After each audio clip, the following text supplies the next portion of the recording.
Okay, so if you follow the UFO, UAP stuff at all, and you're like me, you really want to find evidence of life on another planet. But there's so many hoaxes out there that you kind of have to like sometimes pull your hair out and go, guys, just enough.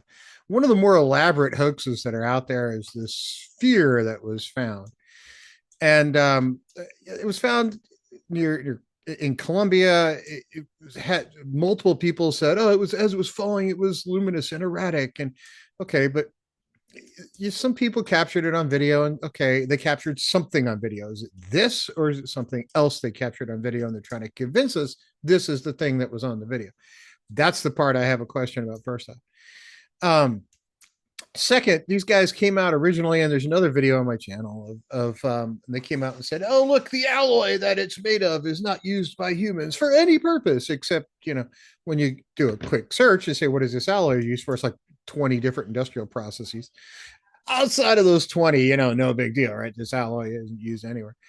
And they keep trying to come up with new stuff and new stuff and new stuff. And now, they did an x-ray of it and said, "Oh, look, there's these spheres inside." And we're going to call that a chip, right? That's a chip. That's definitely a chip. Only it's just spheres inside. And yeah, they did an x-ray, and there's 18 microspheres surrounded in some central spot where they did an x-ray of this thing, which, by the way, doing x-rays of this kind of stuff is not trivial. It's pretty difficult to do, and getting it right is even harder. These could be anything. These could be something that got placed there as it was being done, as it was being built, and everybody's going to go, "Oh, but yeah, but there's no marks of welding, there's no marks of construction." Okay, maybe it was cast, who knows?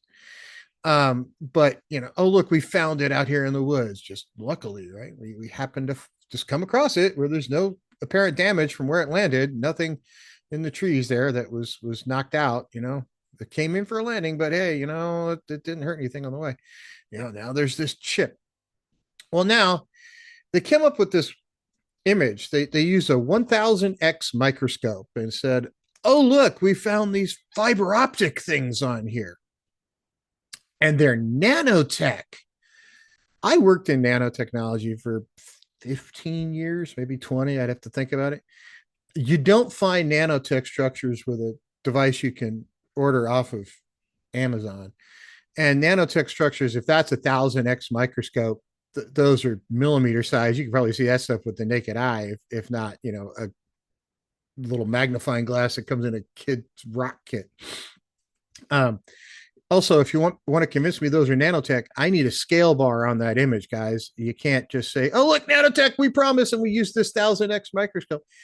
That's image. If those are nanotech sized devices and used 1000x microscope, there are entire physics labs at universities devoted to that devoted to things on the nanotech scale that have massively overspent on their equipment, because you don't find stuff on that scale with 1000x microscope. Nanoscale is tiny, not 10 to the minus 4. Let's, just in case you're not familiar with it, how small is a nanometer in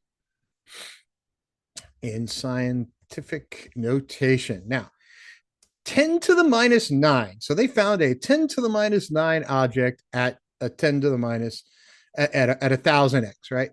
You did not, because it's still, 5 orders of magnitude small, right? You're not, it might have picked up maybe a pixel. You're not picking up that kind of detail on a nanotech device when you're using 1000x microscope, guys. It just doesn't happen.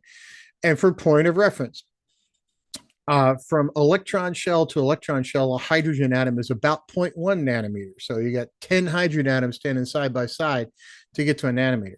If those are nanotech devices and you picked it up with 1000x microscope, wow, you're good. I mean, you're honestly good. You should call the Nobel Committee, because they need to hold next year's prize for you, because that would be outstanding if you could actually do that. Unfortunately, it's beyond the limits of the equipment. But hey, whatever, right? Why let that mess up a good conspiracy theory? These guys are just grifters. Is there something to this fear? I absolutely positively doubt it. Um, and if there is something to it, why take it to a biologist? Why not take it to a physicist, some kind of person who has a background in dealing with electronics and materials. Take it to a material scientist.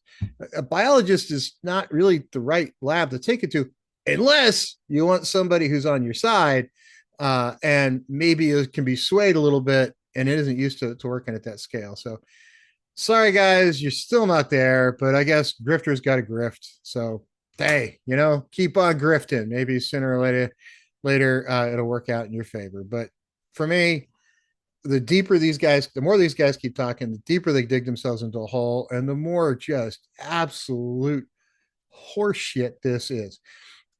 And the fun part to it is Giorgio Tsoukalos from Ancient Aliens actually on Twitter one day was like, "No, fake, complete fake." So if you can't even get the guy from Ancient Aliens on your side, I think you got deep problems. I hope everybody has a good day.